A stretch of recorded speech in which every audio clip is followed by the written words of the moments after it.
Chapter 8, Directive Principles of State Policy. The directive principles of state policy are enumerated in Part 4th of the Constitution from Articles 36 to 51.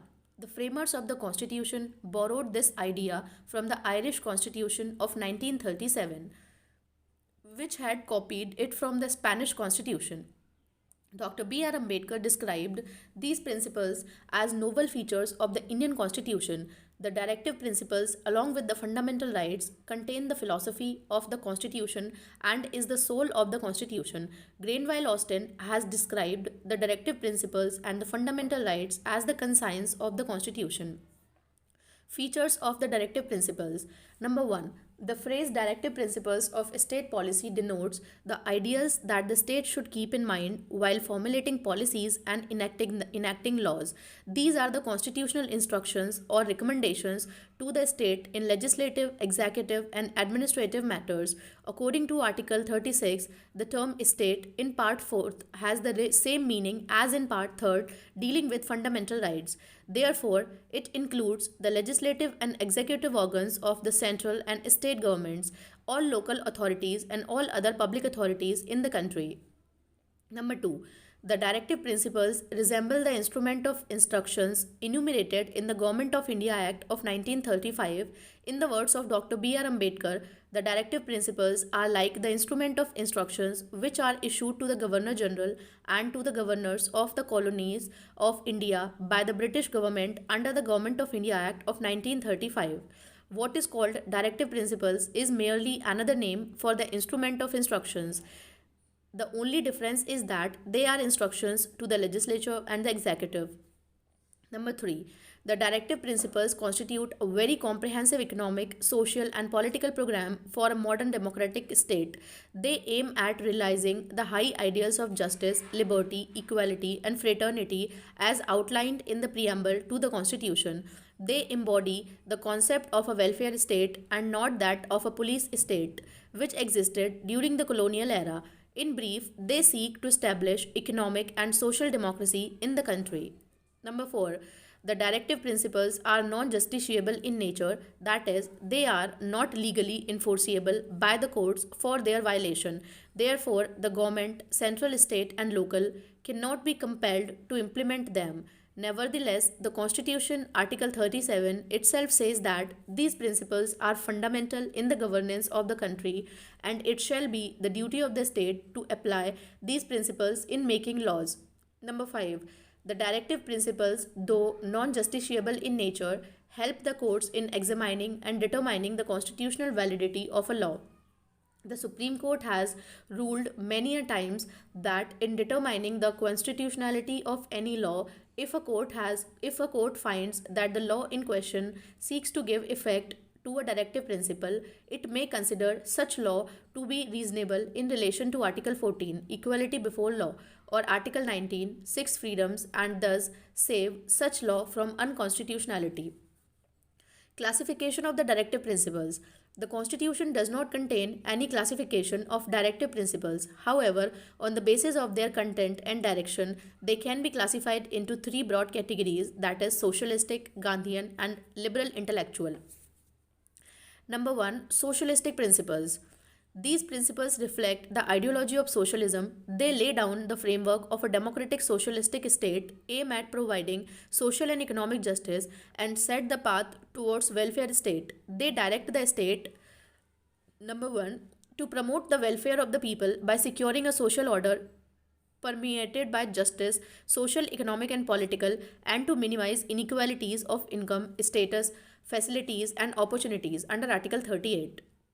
Number 2, to secure the citizen the right to adequate means of livelihood for all citizens, the equitable distribution of material resources of the community for the common good, prevention of concentration of wealth and means of production, equal pay for equal work for men and women, preservation of the health and strength of workers and children against forcible abuse, opportunities for healthy development of children under Article 39.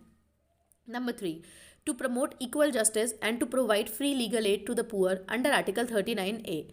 Number 4, to secure the right to work to education, and to public assistance in cases of unemployment, old age, sickness, and disablement under Article 41. Number 5. To make provision for just and humane conditions of work and maternity relief under Article 42. Number 6. To secure a living wage, a decent standard of life, and social and cultural opportunities for all workers under Article 43. Number 7. To take steps to secure the participation of workers in the management of industries under Article 43A. Number 8. To raise the level of nutrition and the standard of living of people and to improve public health under Article 47. Number 2. Gandhian principles. These principles are based on Gandhian ideology. They represent the program of reconstruction initiated by Gandhi during the national movement.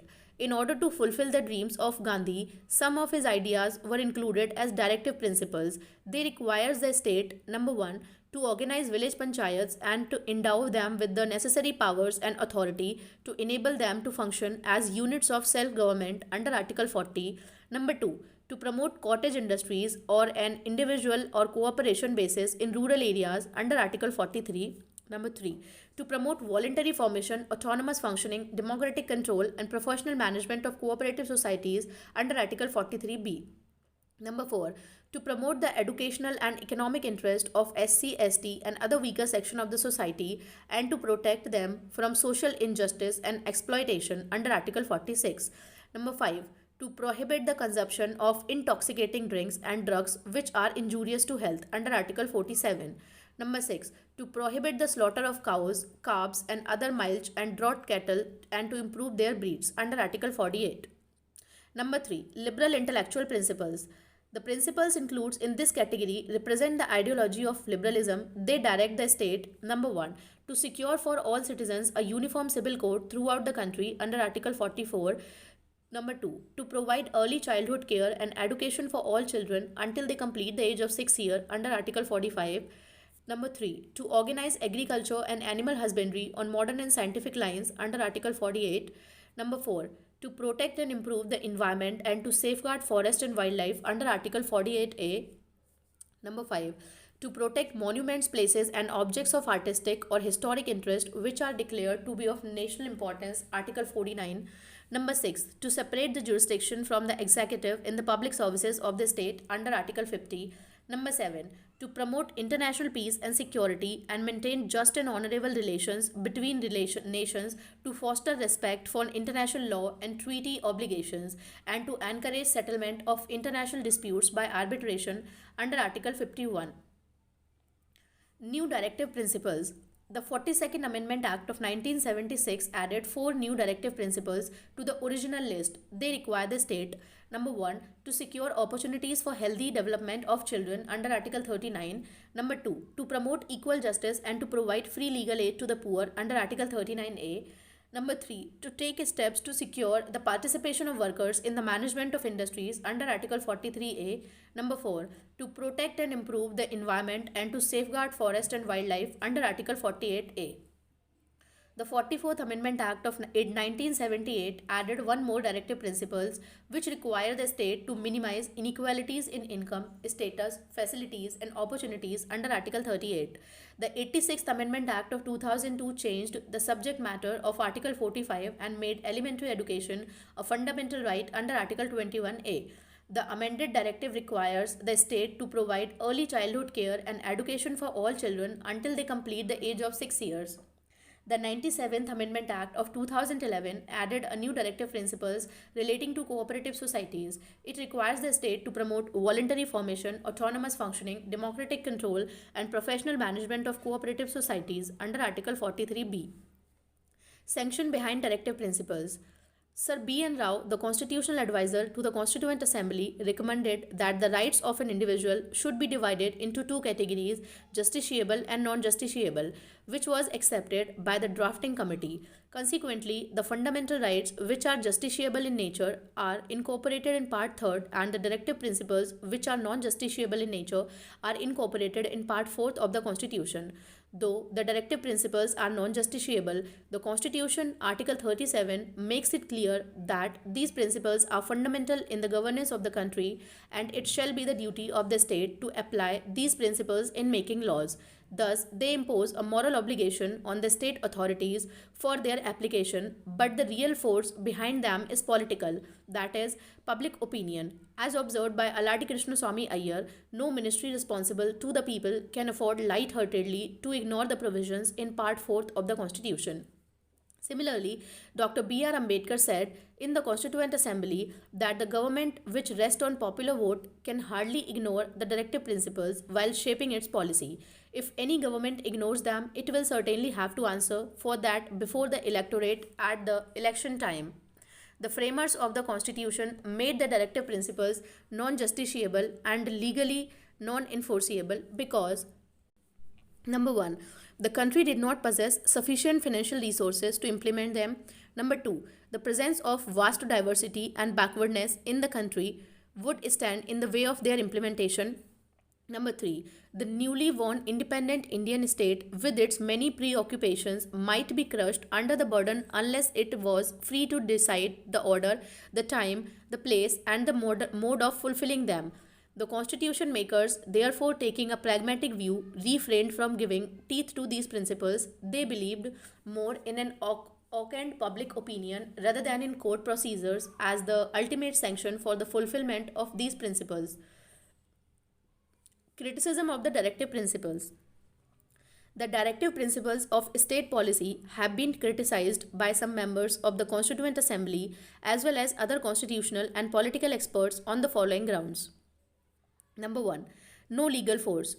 The directives have been criticized mainly because of their non-justiciable character, while K.T. Shah dubbed them as pious superfluous and compared them with a check on a bank payable only when the resources of the bank permit. Nasruddin contended that these principles are no better than the New Year's resolution which are broken on the 2nd of January, even as T.T. Krishnamachari described the directives as a veritable dustbin of sentiments. K.C. Viere called them as a manifesto of aims and aspirations and opined that they serve as mere moral humility, and Sir Ivor Jennings thought they are only as pious aspirations. Number 2. Illogically arranged. Critics opine that the directives are not arranged in a logical manner based on a constituent assembly, constituent philosophy. According to N. Srinivasan, the directives are neither properly classified nor logically arranged. The declaration mixes up relatively unimportant issues with the most vital economic and social questions.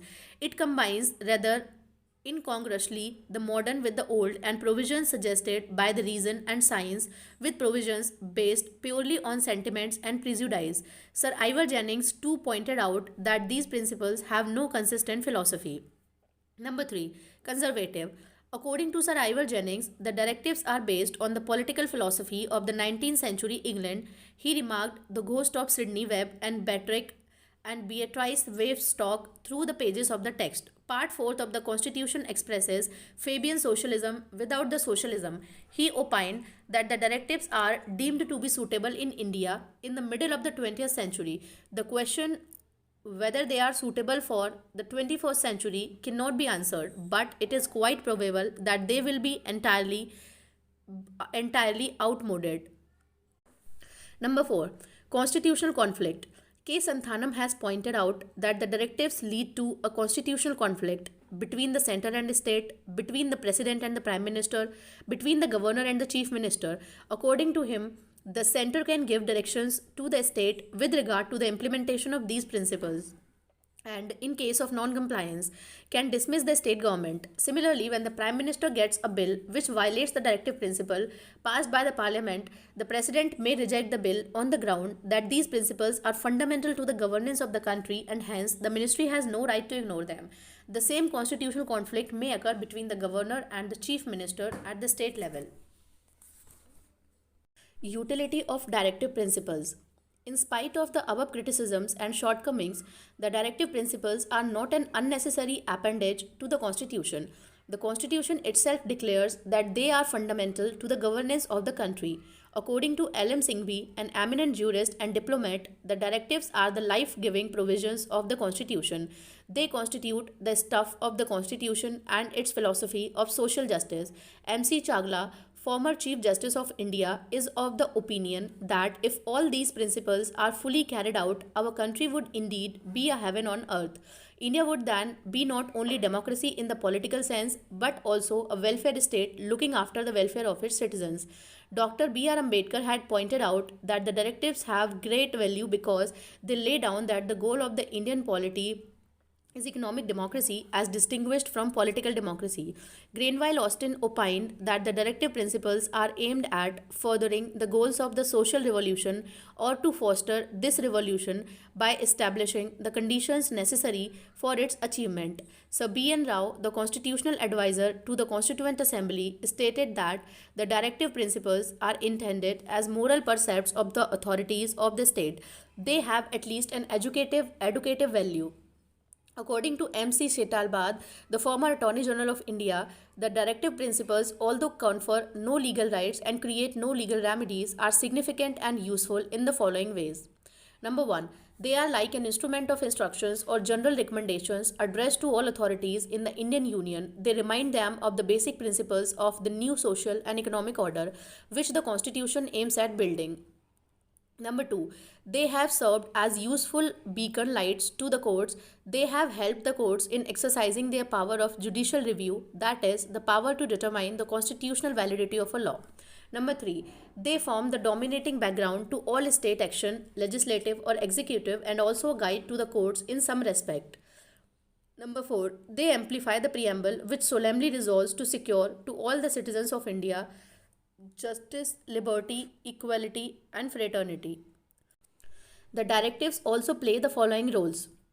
Number one, they facilitate stability and continuity in domestic and foreign policies in political, economic, and social spheres in spite of change of the party in power. Number two, they are supplementary to the fundamental rights of the citizens. They are intended to fill in the vacuum in part third by providing for social and economic rights. Number three, their implementation creates a favorable atmosphere for the full and proper enjoyment of the fundamental rights by the citizens. Political democracy without economic democracy has no meaning. Number four, they enable the opposition to exercise influence and control over the operations of the government. The opposition can blame the ruling party on the ground that its activities are opposed to the directives. Number five, they serve as a crucial test for the performance of the government. The people can examine the policies and programs of the government in the light of these constitutional declaration. Number six, they serve as common political manifesto. A ruling party, irrespective of its political ideology, has to recognize the fact that these principles are intended to be its guide, philosopher, and friend in its legislative and executive acts. Conflict between fundamental right and directive principles. The justiciability of fundamental rights and non-justiciability of directive principles on the one hand and the moral obligation of a state to implement directive principles under Article 37 on the other hand have led to a conflict between the two since the commencement of the Constitution.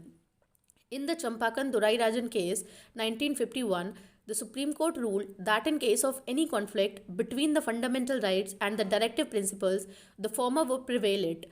It declared that the directive principles have to conform to and run as subsidiary to the fundamental rights, but it also held that the fundamental rights could be amended by the Parliament by enacting Constitutional Amendment Act. As a result, the Parliament made the First Amendment Act 1951, the Fourth Amendment Act 1955, and the 17th Amendment Act to implement some of the directives. The above situation underwent a major change in 1967 following the Supreme Court's judgment in the Golaknath case 1967. In that case, the Supreme Court ruled that the Parliament cannot take away or abridge any of the fundamental rights which are sacrosanct in nature. In other words, the court held that the fundamental rights cannot be amended for the implementation of the directive principles. The Parliament reacted to the Supreme Court's judgment in the Golaknath case 1967 by enacting the 24th Amendment Act 1971 and the 25th Amendment Act 1971. The 24th Amendment Act declared that the Parliament has the power to abridge or take away any of the fundamental rights by enacting Constitutional Amendment Act. The 25th Amendment Act inserted a new Article 31C which contained the following two provisions. Number one, No law which seeks to implement the socialistic directive principles specified in Article 39B and C shall be void on the ground of contravention of the fundamental rights conferred by Article 14, equality before law and equal protection of laws, Article 19, protection of six rights in respect of speech, assembly, movement, etc., or Article 31, right to property. Number 2. No law containing a declaration for giving effect to such policy shall be questioned in any court on the ground that it does not give effect to such a policy. In the Keshwanand Bharti case of 1973, the Supreme Court declared the above second provision of Article 31C as unconstitutional and invalid on the ground that the judicial review is a basic feature of the Constitution and hence cannot be taken away. However, the above first provision of Article 31C was held to be constitutional and valid. Distinction between fundamental rights and directive principles. Number 1. Fundamental rights are negative as they prohibit the state from doing certain things, while directive principles are positive as they require the state to do certain things. Number 2. Fundamental rights are justiciable, that is, they are legally enforceable by the courts in case of their violation, while directive principles are non justiciable, that is, they are not legally enforceable by the courts for their violation. Number 3. Fundamental rights aim at establishing political democracy in the country, while directive principles aim at establishing social and economic democracy in the country. Number 4. Fundamental rights have legal sanctions, while directive principles have moral and political sanctions. Number 5. Fundamental rights promote the welfare of the individual, hence they are of personal and individualistic, while directive principles promote the welfare of the community, hence they are societarian and socialistic. Societarian and socialistic. Number 6. Fundamental rights do not require any legislation for their implementation. They are automatically enforced. While directive principles require legislation for their implementation, they are not automatically enforced. Number 7. Fundamental rights. The courts are bound to declare a law violative of any of the fundamental rights as unconstitutional and invalid, while in case of directive principles, the court cannot declare a law violative of any of the directive principles as the unconstitutional and invalid. However, they can uphold the validity of a law on the ground that it was enacted to give effect to a directive. Later, the 42nd Amendment Act of 1976 extended the scope of the above first provision of Article 31C by including within its protection any law to implement any of the directive principles and not merely those specified in Article 39B and C.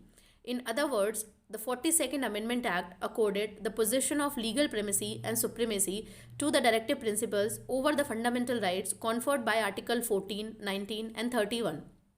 However, this extension was declared as unconstitutional and invalid by the Supreme Court in Minerva Mills case of 1980. It means that the directive principles were once again made subordinate to the fundamental rights, but the fundamental right conferred by Article 14 and Article 19 were accepted as subordinate to the directive principles specified in Article 39B and C. Further, Article 31, right to property, was abolished by the 44th Amendment Act 1978. In the Minerva Mills case 1980, the Supreme Court also held that the Indian Constitution is founded on the bedrock of the balance between the fundamental rights and the directive principles. They together constitute the core of commitment to social revolution. They are like two wheels of a chariot, one no less than the other. To give absolute primacy to one over the other is to disturb the harmony of the Constitution. This harmony and balance between the two is an essential feature of the basic structure of the Constitution. The goals set out by the directive principles have to be achieved without the abrogation of the means provided by the fundamental rights. Therefore, the present position is that the fundamental right enjoy supremacy over the directive principles. Yet, this does not mean that the directive principles cannot be implemented. The Parliament can amend the fundamental rights for implementing the directive principles so long as the amendment does not damage or destroy the basic structure of the Constitution.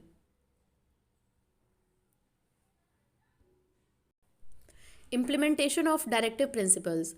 Since 1950, the successive governments at the center and in the states have made several laws and formulated various programs for implementing the directive principles. These are mentioned below. Number 1.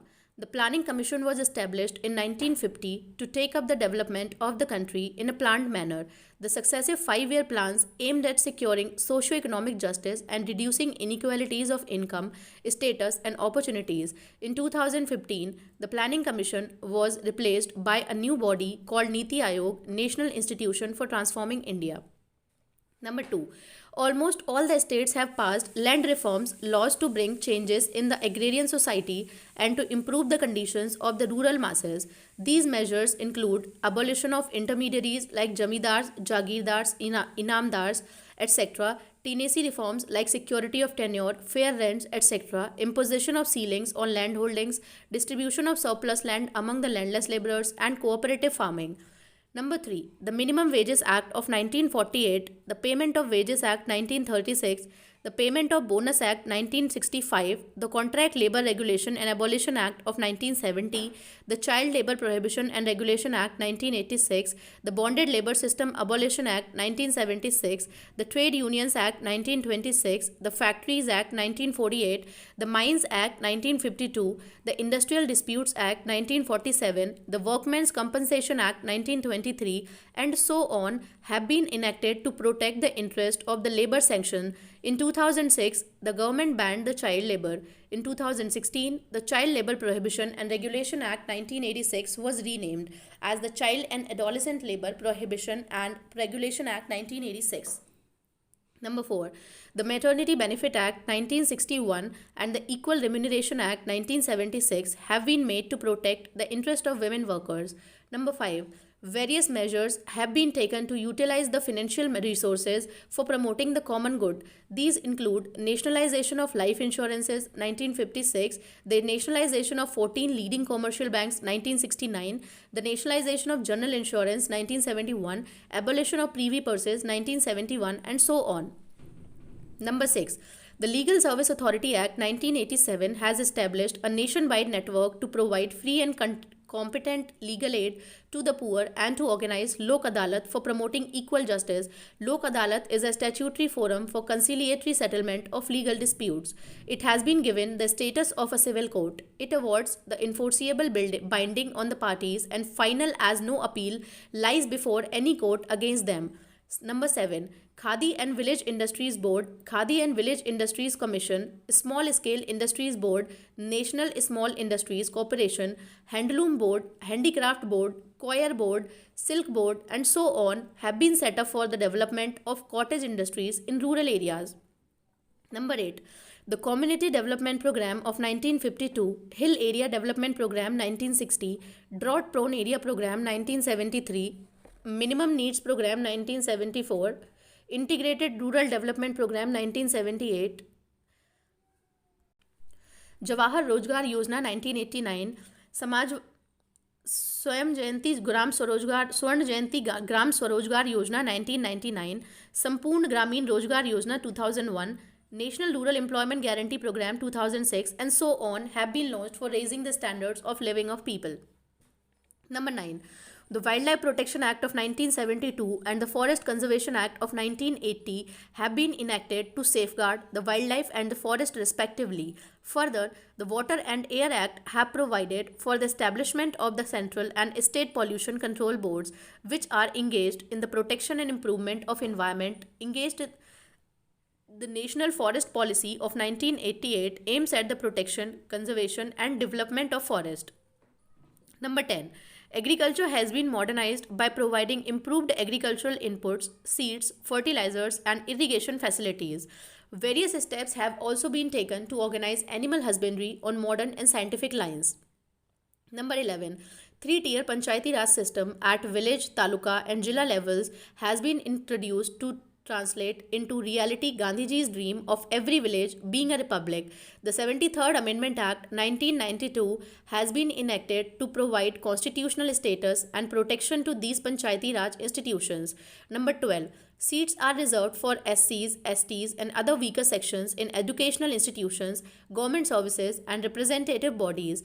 The Untouchability Offences Act 1955, which was renamed as the Protection of Civil Rights Act in 1976, and the Scheduled Caste and Scheduled Tribe Prevention of Atrocities Act 1989, have been enacted to protect the SCs and STs from social injustice and exploitation.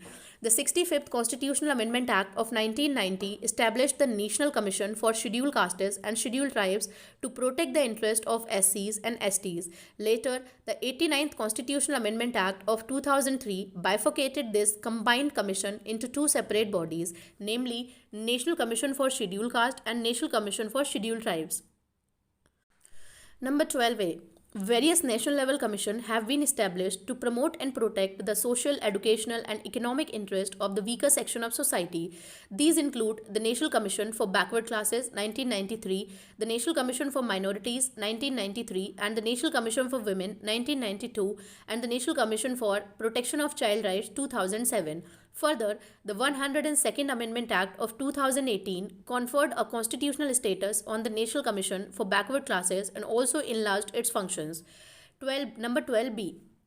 In 2019, the central government issued orders providing 10% reservation to the economically weaker section in admission to the educationally institutions and civil posts and services in the Government of India. The benefit of this reservation can be availed by the persons belonging to EWS who are not covered under any of the existing schemes of reservations for SCs, STs, and OBCs. This reservation was facilitated by the 103rd Amendment Act of 2019. Number 13. The Criminal Procedure Code of 1973 separated the judiciary from the executive in the public services of the state. Prior to this separation, the district authorities like the collector, the subdivisional officer, the tehsildar, and so on used to exercise judicial powers along with the traditional executive powers. After the separation, the judicial powers were taken away from these executive authorities and vested in the hands of district judicial magistrates who took work under the direct control of the state of High Court. Number 14. The Ancient and Historical Monument and Archaeological Sites and Remains Act 1951 has been enacted to protect the monuments, places, and objects of national importance. Number 15. Primary health centers and hospitals have been established throughout the country to improve the public health. Also, special programs have been launched to eradicate widespread diseases like malaria, TB, leprosy, AIDS, cancer, filaria, Kala Azar, Guinea worm, yaws, Japanese encephalitis, and so on. Number 16. Laws to prohibit the slaughter of cows, calves, and bullocks have been enacted in some states. Number 17. Some states have initiated the old age pension scheme for people above 65 years. Number 18. India has been followed the policy of non-alignment and Panchasheel to promote international peace and security. In spite of the above steps by the central and state governments, the directive principles have not been implemented fully and effectively due to several reasons like inadequate financial resources, unfavorable socio-economic conditions, population explosion, strained center-state relations, and so on. Directives outside Part 4th. Apart from the directives included in Part 4th, there are some other directives contained in other parts of the Constitution. They are: Number 1. Claims of SCs and STs to services. The claims of members of the scheduled caste and scheduled tribes shall be taken into consideration consistently with the maintenance of efficiency of administration in the making of appointments to services and posts in connection with the affairs of the union or state, Article 335 in Part 16. Number 2. Instruction in mother tongue. It shall be the endeavour of every state and every local authority within the state to provide adequate facilities for instruction in the mother tongue at the primary stage of education to children belonging to linguistic minority groups. Article 350A in Part 17. Number 3. Development of the Hindi language. It shall be the duty of Union to promote the spread of Hindi language and to develop it so that it may serve as a medium of expression for all the elements of the composite culture of India. Article 351 in Part 17. The above directives are non-justiciable in nature. However, they are also given equal importance and attention by the judiciary on the ground that all parts of the Constitution must be read together. The theoretical part of this chapter ended here, but there is one table which is articles related to directive principles of state policy at a glance. You can refer the book or PDFs at online forums. Thank you so much.